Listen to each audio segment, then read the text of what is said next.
Jai Srimanarayan to all of you for wonderful efforts that you are putting. God bless you with enhanced energy so that you can make many more wonders. Jai Srimanarayana. And tomorrow, from 3:30 onwards, there will be another super memory test on Sri Vishnu Sahasranama Stotram. Today we witnessed how wonderful these children have answered on Bhagavad Gita.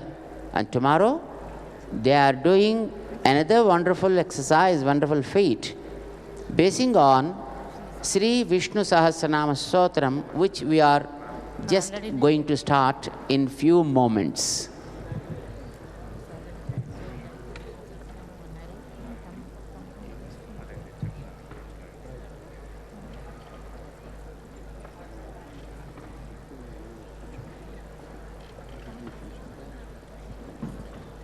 Kiran గారు announce చేస్తున్నారండి.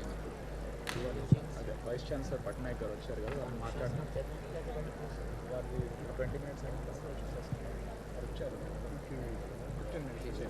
కిరణ్ గారు ready to announce. हम संसार के किसी भी देश से गरीब नहीं हैं, हम संपन्न लोग हैं, ध्यान रखना। जो समृद्धि, जो विचारों की समृद्धि, जो आचार की समृद्धि, जो दृष्टिकोण की समृद्धि भगवान वेद ने हम लोगों को प्रदान की, ऋषियों ने जिसको हम लोगों को दिया, हमारे आचार्यों ने घूम घूम करके जिसका प्रचार किया, लेकिन बीच में एक अंधकार युग आ गया। हम लोग तमिश्रा में डूब गए और ऐसी अवस्था में हमारे देश का पुनर्जागरण हो रहा है। और इस पुनर्जागरण की अत्यंत विलक्षण मंगल बेला में भगवान रामानुजाचार्य महाराज का दिव्य विग्रह, सुवर्णमय विग्रह केवल स्थापित नहीं हो रहा है मित्रों, वास्तव में भारत का सुवर्ण युग पुनः आरंभ हो रहा है। पूज्य स्वामी जी महाराज के चरणों में मैं वंदन करता हूं कि स्वर्ण युग का आरंभ उन्होंने किया। क्या है हमारा देश, आपने देखा। हमारे सम्माननीय प्रधानमंत्री जी दौड़ते हुए यहां पर आए, हमारे महामहिम माननीय राष्ट्रपति जी पधारने वाले हैं, और किसके बुलावे पर,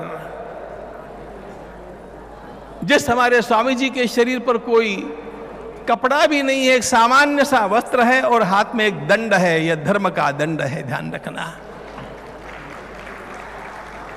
पृथ्वी समुद्र पर्यंताया एकराट, संपूर्ण भूमंडल के सम्राट भी हमारे आचार्यों के समक्ष, हमारे ऋषियों के समक्ष नतमस्तक होते थे।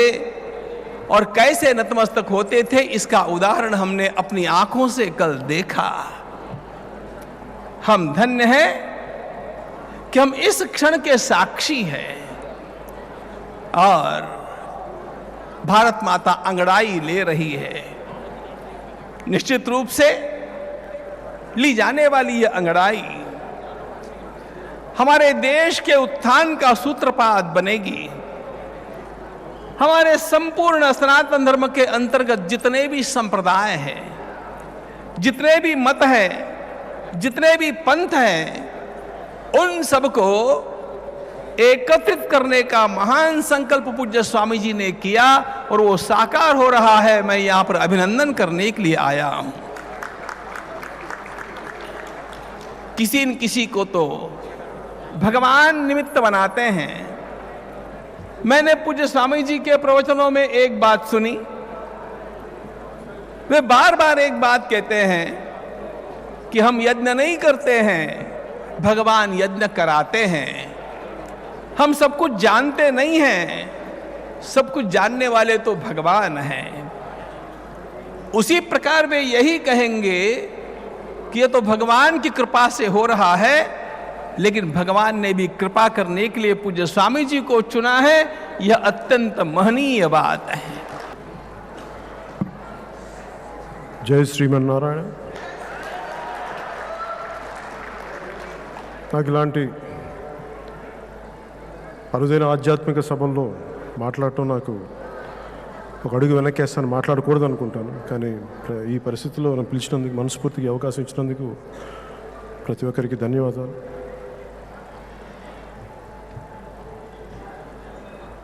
సరిగ్గా సంవత్సరం క్రితం శ్రీ చిన్నజీయర్ స్వామి గారి దగ్గర విజయవాడలో ఉన్న వారి కృష్ణా తీరాన ఉన్న మఠంలో కలిసినప్పుడు వారు చెప్పిన మాటలు నాకు అద్భుతంగా హృదయానికి తాకినాయి. నీ మతాన్ని ఆరాధించు, నీ దైవాన్ని ఆరాధించు, ఎదుటి దైవాన్ని గౌరవించు. ఇది ఏ మతం కూడా కేవలం అన్ని మతాలు ఉంటుందా లేదో నాకు తెలియదు, కానీ భారతదేశపు తాలూకు గొప్ప లక్షణమే మన మతాన్ని ఆరాధిస్తూనే ఎదుటి మతాలను గౌరవించడం అనేది ప్రత్యేక సంప్రదాయం, సంస్కృతి ఒక మన దేశంలోనే ఉంది. రామానుజాచార్యుల వారి ఈ విగ్రహ ఆవిష్కరణ నన్ను ఇక్కడ పిలవడం అదృష్టంగా భావిస్తూ ఉన్నాను. ఈ దేశంలో భారతదేశపు జీవన విధానం ఎందుకింత బలంగా నిలబడి ఉంది, ఇన్ని వేల సంవత్సరాలైనా సరే ఎందుకింత బలంగా ఉందనడానికి కారణం మన మతంలో తప్పొప్పులు ఉంటే ప్రశ్నించే హక్కు మనకుంది, నిలదీసే హక్కు ఉంది. కొన్ని వర్గాల వారికి అన్యాయం జరిగినప్పుడు వారి పక్షాన్ని నిలబడి కొన్ని గొంతులు వినిపిస్తాయి. ఇది మన ప్రత్యేకంగా భారతదేశపు సనాతన సాంప్రదాయం తాలూకు గొప్ప లక్షణం. అందుకే ఎన్ని రకాలుగా ఎన్ని పరిస్థితులు వచ్చినా కానీ అన్నిటిని తట్టుకొని ఈ భారతదేశ జీవన విధానం హిందూ మతం కాదు, ఇది హిందూ జీవన విధానం అంటానికి నిదర్శనం ఇది. రామానుజాచార్యుల వారిని జగత్ ఆచార్యులు అనబోయే ముందు నాకు ఆయన ఒక గొప్ప విప్లవ నాయకుడిగా కనిపిస్తారు. అంటే అణగారిన వర్గాల వారికి ఆలయ ప్రవేశం లేనప్పుడు, జ్ఞానం భగవంతుని చేరుకునే జ్ఞానం కొద్దిమందికే దాన్ని పరిమితం చేసినప్పుడు అవన్నీ కాదని చెప్పి ఆలయ ప్రవేశం అందరికీ దగ్గర తీసుకొచ్చిన ఒక గొప్ప విప్లవ నాయకుడు శ్రీ రామానుజాచార్యుల వారు. ఇలాంటి పరిస్థితి వేరే దేశాల్లో వేరే మతాల్లో జరిగినప్పుడు అలాంటి ప్రోఫెట్స్ని కానీ వీళ్ళని కానీ నిర్దాక్షిణ్యంగా బలి తీసుకోవటం లేదంటే వెలివేయటం జరిగాయి. కానీ ఒక భారతదేశంలోని గొప్ప సంస్కృతే జగత్ ఆచార్యులుగా పిలువబడతాం. ప్రశ్నించి బయటికి వచ్చి నిలబడ్డప్పుడు అలాంటి ఆచార్యులు వారి గురించి ఎక్కడో పుస్తకాల్లో చదువుకునే వారికి తెలుసు, లేదంటే ముఖ్యంగా వైష్ణవ సాంప్రదాయంలో ఉండేవారికి ఒక గుండెల్లో పెట్టుకునే రామానుజాచార్యుల వారు ఈ రోజున భారతదేశం అంతా తెలిసేలాగా 216 అడుగుల పైచులకు ఈ విగ్రహం జస్ట్ విగ్రహం కాదు, అది సమతామూర్తి. ఈ దేశం అన్ని ప్రాంతాలు, అన్ని భాషలు, విభిన్న సాంప్రదాయాలు, విభిన్న సంస్కృతులకి సంకేతంగా, ఆ సమతకి సంకేతంగా నిదర్శనంగా ఈ సమతామూర్తి అయిన శ్రీ రామానుజాచార్యుల వారిని ఇక్కడ నెలకొల్పడానికి మూలకారకులైన శ్రీ త్రిదండి చిన్నజీయర్ స్వామి వారి మహాసంకల్పం వల్ల ఇది జరిగింది. ఆయన లాంటి మహానుభావులు సంకల్పించకపోతే భావితరాలకు ఇవ్వగలిగేది డబ్బులు ఇవ్వలేము, జ్ఞానం ఒక్కటే భావితరాలను బతికిస్తుంది. మన చరిత్రలో మహానుభావులు ఎంతమంది వచ్చారో వారి చరిత్ర మనకు తెలిస్తేనే మనం ఏమి పాటించాలి, దేనికి నిలబడాలో తెలుస్తుంది. అలాంటి ఒక ప్రజల్లో సమానత్వం కోసం రామానుజాచార్యుల వారి భక్తుల్లో, ఆయన గురించి కీర్తించిన గురువుల్లో కూడా, ఆళ్వార్లో కూడా ఈ రోజున అణగారిన వర్గాల నుంచి, మిగతా వర్గాల నుంచి, అలాగే విదేశాల నుంచి వచ్చి ఇక్కడ స్థిరపడిపోయి భారతదేశ జీవన విధానం స్థిరపడిపోయి ఇక్కడ భగవంతుని చూడగలిగే అలాంటి ఆళ్వార్లు కూడా ఆయనకి ఉండటం కేవలం ఒక రామానుజాచార్యుల వారికి, జగద్గురువులు రామానుజాచార్యుల వారికి చెల్లింది. అలాంటి విగ్రహానికి వారి గుర్తుగా 216 అడుగుల ఈ విగ్రహం ఇక్కడ స్థాపించడంతో పాటు ఒక 108 దేవాలయాలు భారతదేశంలో ఉన్న అన్నిటినీ చిన్న నమూనాలు ఇక్కడ పెట్టడం కూడా ఆ అరుదైన అవకాశాన్ని ఇక్కడ తీసుకురావటం, ఇది ఒక హైదరాబాద్కి సరికొత్త భాగ్యనగరానికి ఒక సరికొత్త గుర్తుగా, సరికొత్త చిహ్నంగా ఈ రామానుజాచార్యుల వారి తీర్థం మహాతీర్థంగా మారి ప్రతి ఒక్కరిని, దేశం మొత్తం అందరినీ ఆకట్టుకుంటుంది.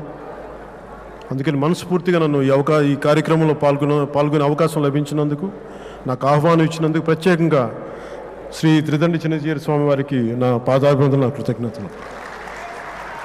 అలాగే ప్రత్యేకంగా ప్రధానమంత్రి శ్రీ నరేంద్ర మోదీ గారి చేతుల మీదుగా విగ్రహావిష్కరణ జరపడం మనస్ఫూర్తిగా చాలా ఆనందం. మోదీ గారికి ప్రత్యేకంగా సమయం చూసుకొని వచ్చిన మోదీ గారికి, ప్రధానమంత్రి మోదీ గారికి నా ప్రత్యేక కృతజ్ఞతలు. ఈ సమతామూర్తి విగ్రహాన్ని మనందరం భవిష్యత్తులో భిన్న మతాలకి, భిన్న సంస్కృతులకి, భిన్న భాషలకి సంకేతమైన, మన సంస్కృతికి చిహ్నమైన ఈ రామానుజాచార్యులు మనందరం గుండెల్లో పెట్టుకొని ఆయన స్ఫూర్తిని ముందుకు తీసుకెళ్తామని మీకు మాటిస్తూ సెలవు తీసుకున్నాను. జై శ్రీమన్నారాయణ.